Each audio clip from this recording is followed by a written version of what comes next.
Special thanks to Horizon Therapeutics for sponsoring today's Special Fathers Network Dad to Dad podcast. Horizon Therapeutics believes that science and compassion must work together to transform lives. That's why they work tirelessly to research, develop, and bring forward medicines for people living with rare and rheumatic diseases. Discover more about Horizon Therapeutics' mission to boldly change the lives of the patients and communities at horizontherapeutics.com. I was hanging around with some really interesting people. Dick Cheney, Don Rumsfeld, Colin Powell, Bob Gates, Brent Scowcroft, Henry Kissinger.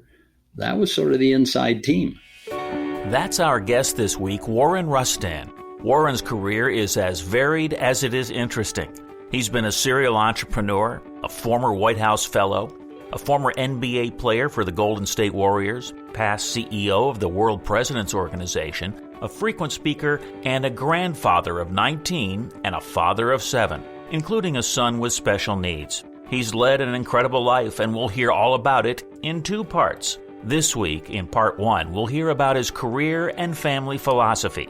That's all on this Special Fathers Network Dad to Dad podcast. Here's your host, David Hirsch. Hi, and thanks for listening to the Dad to Dad podcast, Fathers Mentoring Fathers of Children with Special Needs, presented by the Special Fathers Network. The Special Fathers Network is a dad-to-dad mentoring program for fathers raising children with special needs. Through our personalized matching process, new fathers with special needs children connect with mentor fathers in a similar situation. It's a great way for dads to support dads. To find out more, go to 21stcenturydads.org. And if you're a dad looking for help or would like to offer help, we'd be honored to have you join our closed Facebook group. Please go to facebook.com/groups and search Dad to Dad. And now let's listen to part 1 of this conversation with Warren Rustand and David Hirsch. I'm thrilled to be talking today with Warren Rustand of Tucson, Arizona, who's a serial entrepreneur, former White House fellow, former NBA player, past CEO of the World Presidents Organization, co-founder and dean of the Entrepreneurs Organization's Leadership Academy, international chairman emeritus of L3, a leadership organization, frequent speaker, author, and perhaps most importantly, father of 7 and grandfather of 19. Warren, thank you for taking the time to do a podcast interview for the Special Fathers Network. Thank you very much. I'm really happy to be here, and I appreciate the opportunity you've afforded me to just have a discussion around being dads and families. You and your wife, Carson, have been married for 56 years and are the proud grandparents of 19 and parents of 7 children, ages 31 to 51, including a son with special needs. Let's start with some background. Where did you grow up? Tell me something about your family. Well, I grew up in Minnesota, in a very cold place near the Canadian border on the western part of the state, not too far from Fargo, North Dakota, in an area called the Red River Valley.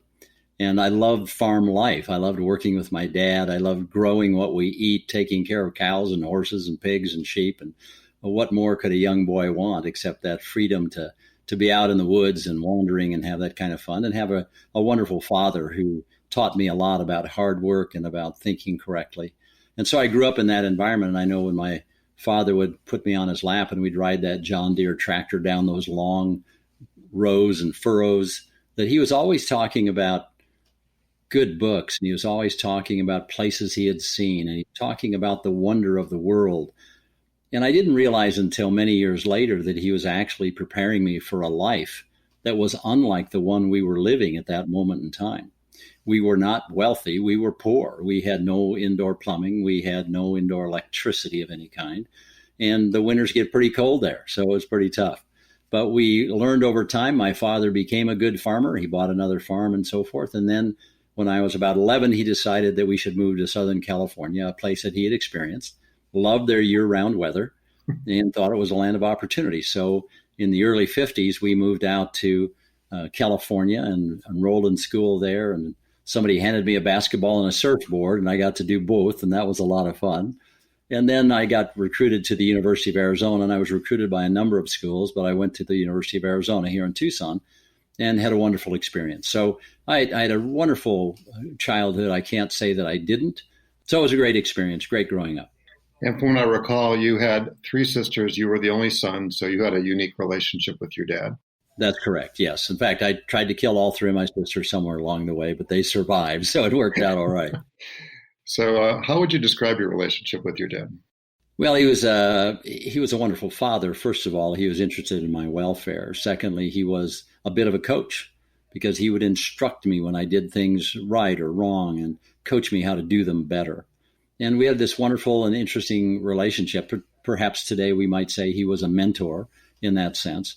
But clearly he was my father, and he was a very smart, very strong-willed man who's the hardest working man I've ever seen. And people ask me why I keep going today at my age and stuff. And I guess because that is what I was experienced as a boy growing up, was that my father was always working. There was always something to do, and he always worked at it. He never sat around. I'm the same way. So when we finish our discussion today, I'm going to clean out the corrals. I'll grab a couple of grandchildren, and we're going to go clean the poop out of the corrals to make sure our horses are okay. So it's just this notion there's always stuff to do, right? And we might as well get after it. That's fabulous. I remember in a prior conversation, you telling me about your dad being hospitalized. Yes. For the better part of 3 or 4 months. What's the backstory on that? Shortly after we moved to California, he caught a really bad cold, and he went to his doctor to get a shot of penicillin at those days to kind of knock the cold out. The doctor, whose nurse was not there that particular day, was rummaging around for the medicine, got the medicine, filled the syringe, and injected my dad. The unfortunate thing was that he had picked up the wrong medicine. It wasn't penicillin, it was cortisone. And my father was allergic to cortisone, we found out, and it sort of froze or crystallized his internal organs. He was in the hospital for 99 days. We were called to the hospital on Christmas Day, advised that he would not live through the day, and that we were seeing him for the last time. He's a tough guy, strong-willed man. He lived through it. The doctors all agreed that when he was released, he would live about 20 years afterwards because there was a lot of damage done. He lived 20 years to the month and then passed on. So he died at a relatively young age for me. And I was not allowed to have him in my life. And he didn't really get to know our children very well, and certainly didn't know any of our grandchildren, although he knew my wife quite well. So it was one of those interesting times in life when someone that we admire and love passed on prematurely, I think. But what he left behind was a wonderful legacy. He called me aside one day after he'd gotten home and recovered and everything was going better. He was back in his chosen profession. And he said, sort of indirectly, we were talking about some things. He said, today's the last day that I can sue the doctor for malpractice. And he said, I'm not going to, because I believe it was an honest mistake. He had no malintent. He was not trying to hurt me. It wasn't a stupid mistake. It was just something that happened. And there's no reason to destroy his life or his practice because of something happened to me. That was a profound lesson for me. And I think of all the things that I've done in my lifetime. Business is a litigious process. And yet I've only sued one person in my lifetime. And I've only been sued twice in my lifetime. And that was for both corporate matters. It had nothing to do with me personally. So I just think that I learned an important lesson there as a young man. My father shared an interesting part of his life and thought process, and I appreciated that. Yeah, that is a very profound lesson to learn at such a young age. And it has to do with life and death, too. I don't think most people would be that objective. So thank you again for sharing. There's a list that you created, I think, when you were 19. I don't know what role your dad played in creating that list of 100 things you wanted to do during your lifetime. But what's the backstory on that, and where are you? When I graduated from high school, I thought I was probably the coolest kid in the entire world, right? I mean, I was a really good basketball player. I was student body president. I was an honor student. I had a lot of things going for me. And I acted like that. I was a bit arrogant, I think, and a bit pompous. And so I was also the commencement speaker for our high school class. And when I stepped down off the stage, there was my dad. And I was all ready to go out and have fun and kind of party and have a good time. But he had a yellow legal pad in his hand. And he said, well, you've done well in high school. What are you going to do in college? And I said, well, Dad, I don't have time to think about that right now. I need to go on and have a party. He said, no, what are you going to do in college? And so I quickly rattled off 5 things that I wanted to do. They were top of mind. I just threw them out there. And he wrote down each one. I said, I want to be student body president of the University of Arizona. I want to be an All-American basketball player. I want to be Phi Beta Kappa. I want to be a Rhodes Scholar, right? I wanted to do those things that I wanted to be one of those extraordinary people. And I just put them out there, and he wrote them down. And I went off. He said, sign this. So I signed it. So I went off. And I later put those down myself on my own piece of paper just to remember them. And I went off to college. 4 years later, I was on the commencement stand at the University of Arizona graduating. And as I walked off the commencement stand, there was my dad. And the paper reappeared. He had the list. He opened it up. It was folded up. He opened it up and he drew 2 columns. And one he labeled success and the other he labeled failure. And he said, let's go down the list to see how you did. Were you student body president? Yes. Were you an All-American basketball player? Yes.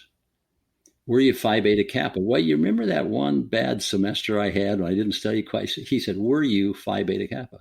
I said, no. And he marked failure. Said, were you whatever it was, a Rhodes Scholar? Yeah, were you a Rhodes Scholar? And I said, well, you recall I was competing, but then Carson and I decided to get married, and you couldn't at those days be married and be a Rhodes Scholar. And so he wrote failure. So of the 5 things I said I was going to do, I had 3 successes and 2 failures. That was pretty stark and pretty dramatic to me. It was an important lesson about knowing what we're capable of doing and what we actually do. And he never talked to me about it. He just folded up the list and put it back in his pocket. But the lesson was learned. And I think that was important for me as well. So what I did was when I was 19 years old, I was in a philosophy class, and it just dawned on me that I should probably make a list of the things that I want to do in my lifetime. And so I started writing, and I actually listed 100 items. And I still have that list today here right with me today. And that list is interesting because as 19, there were some things that were kind of soft and squishy on there. And there were some things that were pretty grand. And so I looked at it about once a week for the next 55 or 60 years. Actually, it's been 59 years since I did that. And I keep that piece of paper enclosed in plastic, so it probably would disintegrate. The paper's so old. But I looked at it every once in a while, and as a result of looking at it, I tended to accomplish the things that I put on the list. And about 20 years ago, I created another list of 100, and I'm about 50 through that. But on the original list, it's interesting. I often ask people, how many do you think that I've accomplished of those 100? And there's variations in numbers, obviously. The number's actually 98. The 2 that I haven't accomplished, one was that I wanted to visit every country recognized by the United Nations, but countries keep dividing and changing names. It's a moving target. I'm not sure I'll ever get there. But I have visited about 190 plus countries in my lifetime. The second was I wanted to be president of the United States. I think if I would have run 3 years ago, I could have been elected because we've proven we would elect just about anybody to that office. So why not me, right? Doggone, I missed my opportunity. So it's just one of those things. Those are 2 I probably won't ever accomplish, but they were on my list. Yeah, well, I think it's pretty remarkable that you can say 50-something years later for something you were thinking about as a teenager, and some of them obviously were pretty audacious, President of the United States, seeing all the countries in the world, that you accomplished 98% of what you had been thinking about at such a young age, and that you re-upped. That's what I heard you say. Whatever number of years ago, and you're working on that list again. You'd made reference to the fact that when you were in high school, you were rather, I'll just say, self-confident. And there was a person, I think it was your wrestling coach, that shared a really profound insight with you. And I think that was really important. What was that? It was really important for me at the time. I had finished my season. I had won some honors and awards. I was considered a very good basketball player. I was student body president. There's a lot of things going well for me. And I was a bit puffed up about that, and my ego was a bit inflated. Clint South was the wrestling coach. He was also my government teacher, and I really admired him. He was a dedicated, disciplined, thoughtful man, very bright, very able.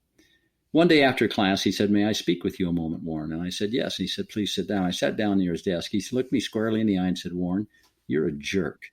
And if you keep acting like this, you'll not have any friends. You need to get rid of your ego and get humble." And coming from a man I so admired at that time in my life, it was like a strong wind blowing me over. It was really significant for me. I spent a lot of time thinking about that and thinking about who I was and who I am. And as a result of that, I made some changes. I made some adjustments. And coming from someone like that, or like if had it been my father who said that, for example, that was very significant to me. And so I hope I learned an important lesson.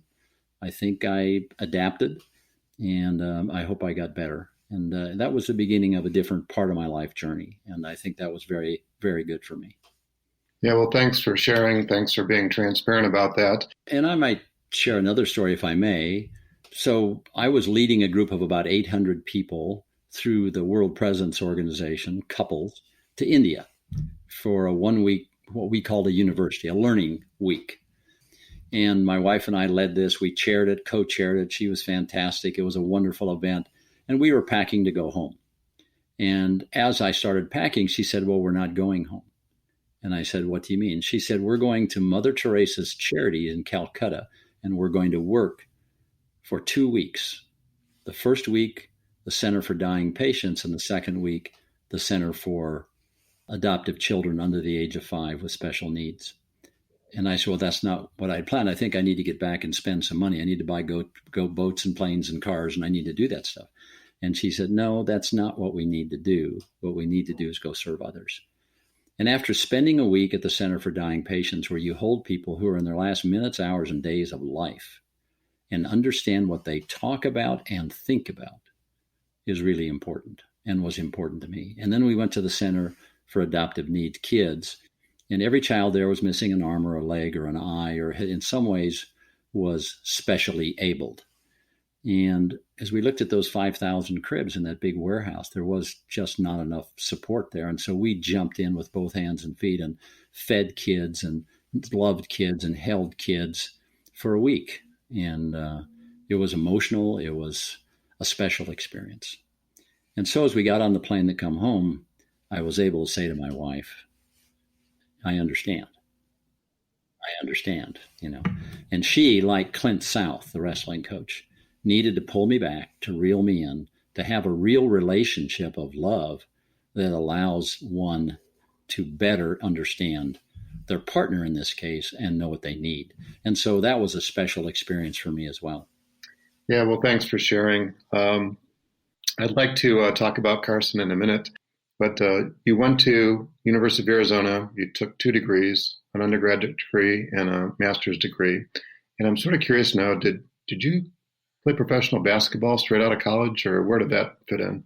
Well, I did, but it was brief. I mean, I was never going to be a grand star. No one would look at me and say, there goes an NBA player, right? I mean, I don't have the size, the strength. There are lots of things I don't have. And so I was drafted by the Golden State Warriors, and I was given a wonderful opportunity. And the opportunity never materialized in the same way. They were a very good basketball team at the time. In fact, they had, I believe, 4 ultimately top 50 players in the NBA history who were on that team. So here I kick him to this scrawny kid from Arizona. I was never going to be a great player, right? But I got the experience. And then I actually got my amateur standing back, and I went and played for the Phillips 66ers, which was the #1 amateur athletic team in the United States. We ultimately ended up playing for the national championship there. And from that, I got another really great experience. I was invited to play on the U.S. team that went to the World Basketball Championships in Santiago, Chile, and we won the silver medal there.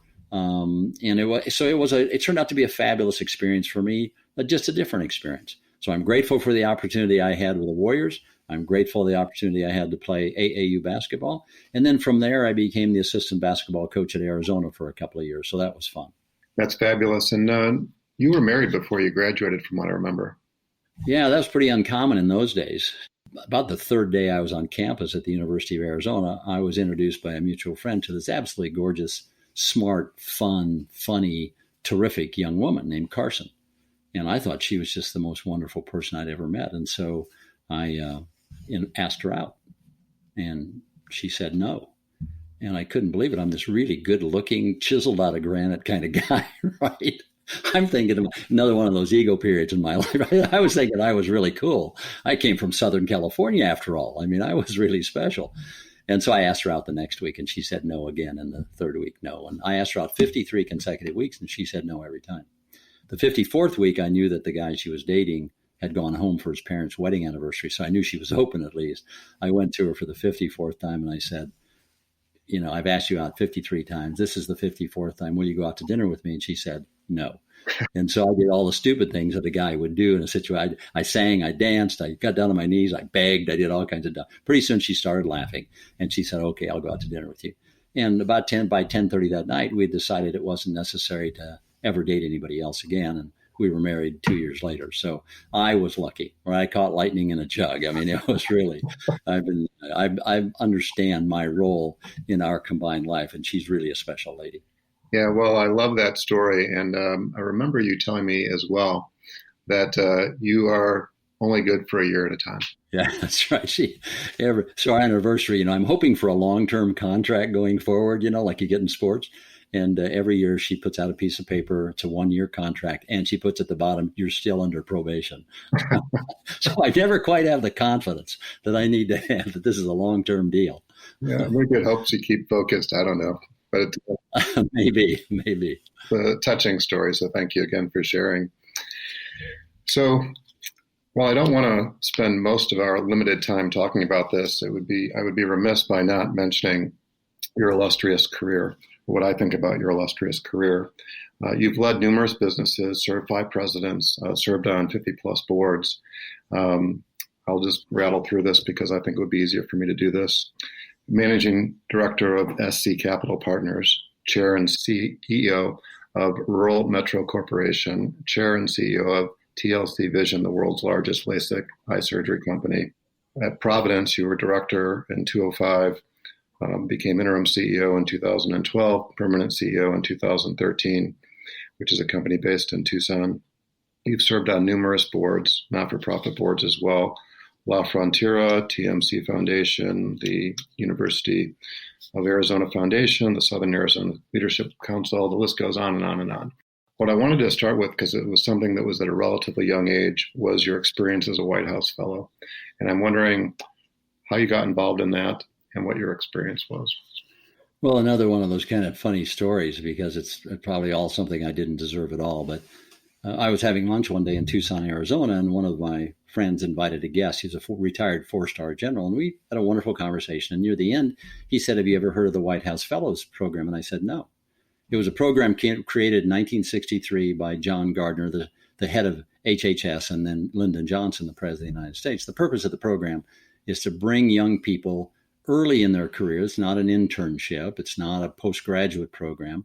But after you've had some career success, to bring people early in their career to Washington to shadow and be with the president, vice president, or a cabinet secretary and learn about government at a high level. So he gave me an application. I said, thank you. And I put it in my desk drawer. And about a year later, I was cleaning out my desk drawer and because I was moving offices, and I happened to see it. And I noticed it was due at midnight the next night. And so I filled it out. And I wrote a position paper to the president on health care or something, and I slipped it in an envelope and sent it off, never expecting to hear anything again. I just thought it was an interesting exercise. And about 3 months later, I got a thing that said, congratulations, you're one of 100 national semifinalists. It said I had to go to one of 10 centers to be interviewed by the President's Commission on White House Fellows at one of these 10 centers. Pick any one you want. Well, I chose Denver, Colorado. I went to Denver, and I found the other 9 people who were there. There were about 10 people at each of the 10 centers around the United States. So I found these other 9 people. And as I met them, I was stunned as I looked at their bios. My goodness, they were astronauts and authors and professors and, Heisman Trophy winners. I'm wondering, what am I doing with this group? I mean, this is going to be fun. I get to meet some really good people, but there's no chance, right? I ever get this. And the commission's job was to choose their first choice as a national finalist and then an alternate in case that first person couldn't do it. So as it turned out, after all the mixing and mashing was done, 3 days later, they walked us into a room and announced their first choice. It was me. I mean, I fell out of my chair. I couldn't believe it. I was supposed to work for the vice president, but he resigned. Spiro Agnew resigned from government because of corruption. And I was assigned to the Secretary of Commerce. I was co-lead of the first ever executive level trade mission to the Soviet Union. Came back, and the President of the United States, then Richard Nixon, had nominated Gerald Ford, the minority leader of the House of Representatives, to be his vice presidential choice, to be confirmed by the Senate. He was, and I joined the vice president shortly thereafter and was there during the last 9 months of Richard Nixon's term, which was the Watergate era in the United States, very historic time in America. I learned a lot. To be in the White House during that time, to know what was going on was extraordinary. And then on August 6th, 1974, the vice president was told, Mr. Vice President, prepare to be president. And he had a transition team meeting the next morning. And 2 days later, I walked him into the East Room of the White House where he was sworn in by the Chief Justice of the United States as President of the United States. It's a very interesting time, very interesting time. And was your role as the appointment secretary at that point or not? No, I was when he was vice president, I was special assistant for him for all scheduling. And so then he asked me to stay on as appointment secretary to the president following his transition to the presidency. And did you try to resign? Is that what I remember? Yeah, I did. I was 30 years old at the time, and I'm just this farm kid. I mean, I'm just this farm kid, and so I was hanging around with some really interesting people. Dick Cheney, Don Rumsfeld, Colin Powell, Bob Gates, Brent Scowcroft, Henry Kissinger. That was sort of the inside team. And so it became real obvious to me very fast that I wasn't as smart as they were. I wasn't as experienced as they were. And, I didn't have the contacts and network that they had. I mean, those were all, even though Colin Powell was a young major at the time and Bob Gates was just out of his PhD program at Georgetown University in Sovietology, I mean, they were just really able, exceptional people, all of them, everyone I've named. And so I knew that I would probably do something, I would mess it up. And when you mess up something in the White House, it becomes publicly known. You can't keep a secret. And I'd probably embarrass the president or hurt the president in some way. And I didn't want to do that.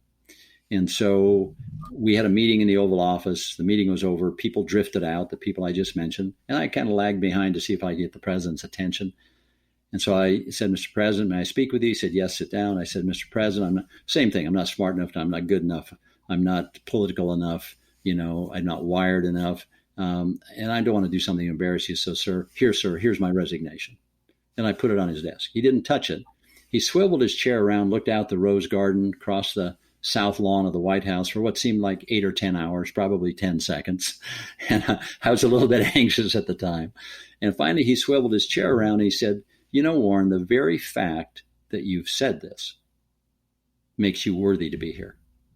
And what he was saying was the fact that you are transparent, vulnerable, and honest means that I can trust you. So it's not lost on me that you were his appointment secretary. So that has to do with his schedule. Yes. And I'm wondering, was that the turning point that really helped you focus on the importance of time? Or were you sort of very focused on the importance of time before then? I think I've always been good with time because I've always been a doer. I've always been active, right? But what it taught me was that every minute is precious. And for the President of the United States, every minute could be critical. And so how we organized his time really became central to my own scheduling process later on. And that's the notion that everything should be driven by priorities in one's life. But what happens is we get easily distracted. We'll read a book and do something else, or we'll see something fun going on and we'll go do it instead of doing the things that we're supposed to be doing. If all of us just focused on our highest level priorities, it's amazing what we can accomplish. So all of us who are average have a chance to be above average, or at least have above average experiences, right? So it's this notion that I probably needed to learn that. And what I learned was that if I drove my schedule by priorities, if I could list my top priorities in each of the buckets of my life, and I see my buckets as family, business, community, and self, if I could select my 3 highest priorities in each of those, and then list under each priority the milestones that I have to achieve or do by a date certain in order to accomplish that priority, I could probably be pretty good, maybe even above average. And so I started doing that, and it was amazing the transformation that occurred for me. I just did things better, more timely. I was always working on important stuff, at least as I perceived my life, and I tended to get more done in a shorter period of time because I wasn't as distracted. Did I still get distracted on occasion? Absolutely, right? There's always something going on. But I was more disciplined, and that really helped me. And I always remembered back to the president and how disciplined he was in sticking to that schedule. And one of the reasons why I think Gerald Ford, when you look at his presidency, where he started and where he ended, had a really good presidency. Had a really good presidency. So I learned a lot from that, learned a lot about scheduling, and I teach that to other people. I try to help them understand the importance of time. And we get 86,400 seconds a day, right? We all get the same amount of time. It's only what we do with it. The only thing that matters is how we use it.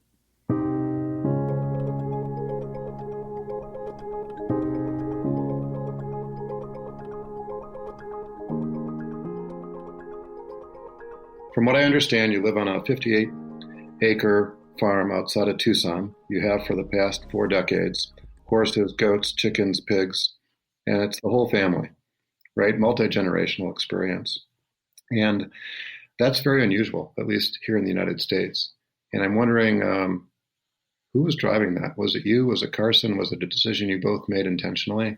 Well, we decided early on that we wanted to have a large family. We were married our junior years at the University of Arizona. Shortly after we got done playing basketball, moved back to Tucson and so forth, we really decided we wanted a large family. And so we began working on that, right? And practicing to have a large family is a lot of fun. You know, you just have to practice and practice. But the results weren't there. And so as a result of that, at the 4-year mark of being married, our doctors told us it was biologically impossible for the two of us to have children. It would never happen. And we were greatly disappointed, but we're optimistic and enthusiastic at the same time. So we went to get licensed by the state and be ready for adoption. We met a young doctor who had specialized in that form of medicine, specifically fertility and other issues. And he put us both in the hospital, checked us out, and then did some special things with my wife. And as a result of that, about 30 days after being discharged, she was pregnant with our first child. And of course, we were elated with that. And then about every 2 years, we had a baby for some reason. I don't quite understand how that happens, but it's just one of those things, right? But during those 4 years we were waiting to have children, we really spent quite a lot of time talking about our lives and what we wanted for our life. And that really began our process of designing our future life. The notion is that we can make choices, and those choices can then play out in our reality if we just work hard and stay focused. We wanted to live on a farm. I grew up on a farm. Carson likes open spaces. The farm actually isn't outside of Tucson. It's in the middle of Tucson. And it's really, really cool. We're 5 minutes from my office, from shopping, from whatever we want to do. And so we were lucky enough to buy this property. And then our children all were raised there, and we had great, because we didn't have any help. We just had great experience. We had to feed the chickens and the goats and the pigs or they die. And we had to sell the eggs in the neighborhood. And we just had a really great time growing up.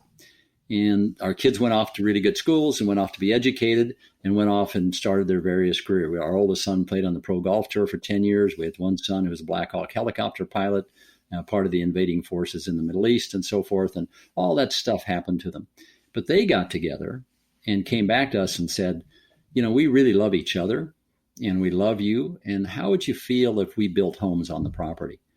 Well, I mean, for a parent, to have your children and potential grandchildren, I mean, that was just unbelievable. We were just thrilled, obviously. It took us about 3.5 years to rezone the property in a way that would allow that.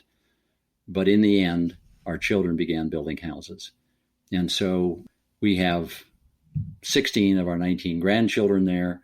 You know, we have 5 of our 7 children. We have a dinner every Sunday afternoon at 4:30, and we celebrate birthdays and anniversaries together, and we sing poorly, and we fix food, and we play soccer and jump in the pool and do all kinds of crazy stuff, capture the flag. And this last Sunday, we had a family wrestling match. So it was the children against the adults, and it was pretty bloody and pretty awful. But fortunately, everybody survived, so it was a lot of fun. Yeah, well, it's an amazing story, and what a great role model you are for others. And that didn't happen just by happenstance, right? And when I think of Warren Rustand, one of the things that comes to mind is intentionality, right? Both you and Carson are very intentional about what you do, how you do things. And one of your family mottos, if not the family motto, is that we do hard things. I've heard you say that often. And that you have vision statements, mission statements, and I'm wondering if you can elaborate about those. Well, we felt over the years that that it's good to have something that a family can rally around. And as we grew up on the farm and stuff, you just have to do hard stuff on a farm. I had to growing up, and you have to when you have animals to care for and property to care for. And we felt like that's a family obligation. We could have hired people to do it for us, but we just didn't feel like that's what we wanted to do, nor was that in our design for our family. So we really wanted to do that ourselves. And so as a result of that, all of our children grew up the same way I grew up, and that's working hard. So it seemed natural that we would say, you know what we do? We do hard things. And so when people come along with something that's challenging, we kind of accept that. We think that's a good thing to go try to figure that out and try to get it done. So we do hard things important. We also feel strongly that family should have a vision statement. It serves as a point of cohesion and coherence for a family, to be able to express ourselves in a way that says, this is what we're about. It should be both aspirational and inspirational. But when someone reads that, they should have a pretty clear understanding of one's family and what it's about. Yeah, well, thanks for sharing. Parenting is not a straight line. There's a lot of twists and turns. And I know one of the challenges that a lot of parents face has to do with drugs and alcohol. And I know that your family policy is no drugs, no alcohol, which is easy to say. But there's a lot of influences, in society, not just in college, when they're off on their own, but, even in high school, and in some cases earlier than that. And I'm wondering if you had any experiences, if you and Carson had any experiences with those issues. Well, we did. Both of us growing up had different kinds of experiences, which led us to the point where we decided that we were never going to have alcohol or drugs in our bodies and system, right? So my wife's mother was alcoholic. And so she would come home as a teenager and need to help her mother get into bed and go around the house to try to find bottles that had been stashed and other things. And so she had a very important role in her family. She had siblings, 3 siblings. But she was the one at that moment in time, at that age, that really had to deal with that. And so that was a lasting impression for her. Mine was different. I grew up as an athlete. I wanted to be the best athlete I could be. And I did notice that as some of my friends and teammates began to experiment with alcohol and other kinds of things, that they couldn't always perform at their highest level at game time. They weren't always their best at practice. And I knew, because I had limited physical skills, that I needed to be my best, right? And so I just decided at a young age, probably 15 or 16 years old, that I wasn't going to do that. And I just never had any interest in it. And so as a result of that, to this point, I've never tasted alcohol. I've never had tobacco. It's just not something I've ever done. Didn't want to, don't care about it. Doesn't matter to me. It's okay if other people make that choice. That's up to them. And my wife, for the same reasons that I just discussed, never did. So part of parenting is setting an example. It's modeling behavior, right?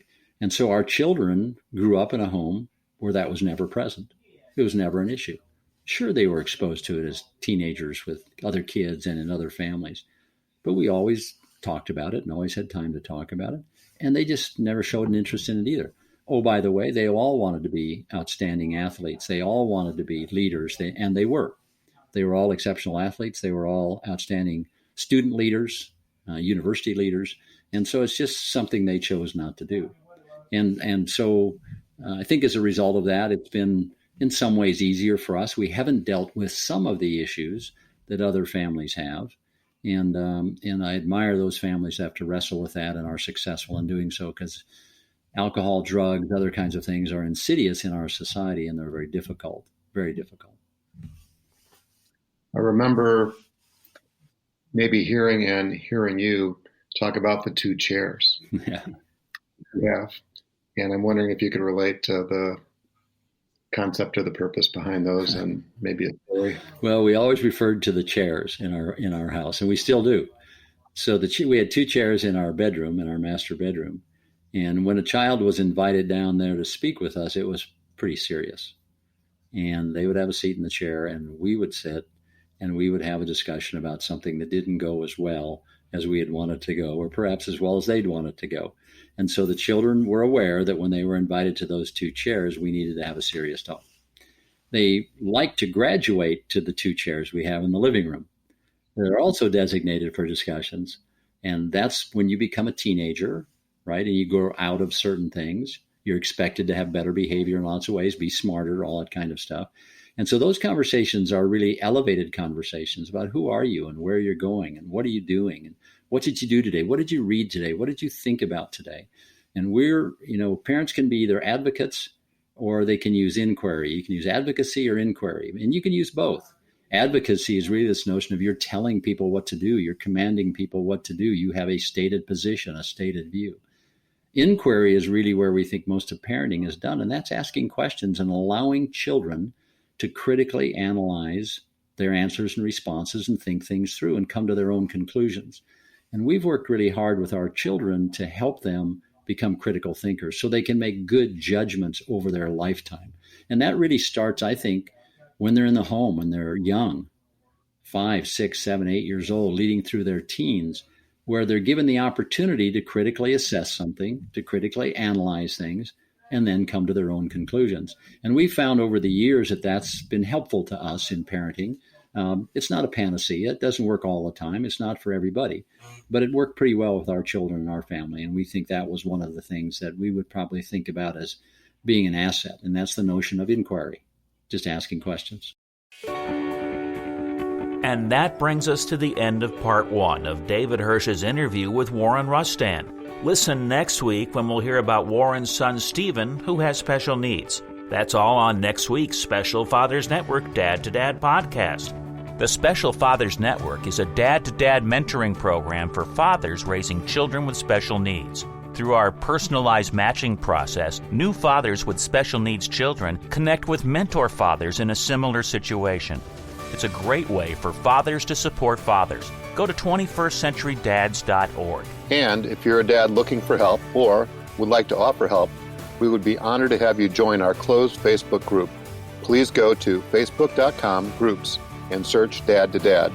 Also, please be sure to register for the Special Fathers Network bi-weekly Zoom calls held on the first and third Tuesdays of every month. Lastly, we're always looking to share interesting stories. If you'd like to share your story or know of a compelling story, please send an email to david@21stcenturydads.org. The Dad to Dad podcast was produced by Couch Audio for the Special Fathers Network. Thanks again to Horizon Therapeutics, who believe that science and compassion must work together to transform lives. That's why they work tirelessly to research, develop, and bring forward medicines for people living with rare and rheumatic diseases. Discover more about Horizon Therapeutics at horizontherapeutics.com.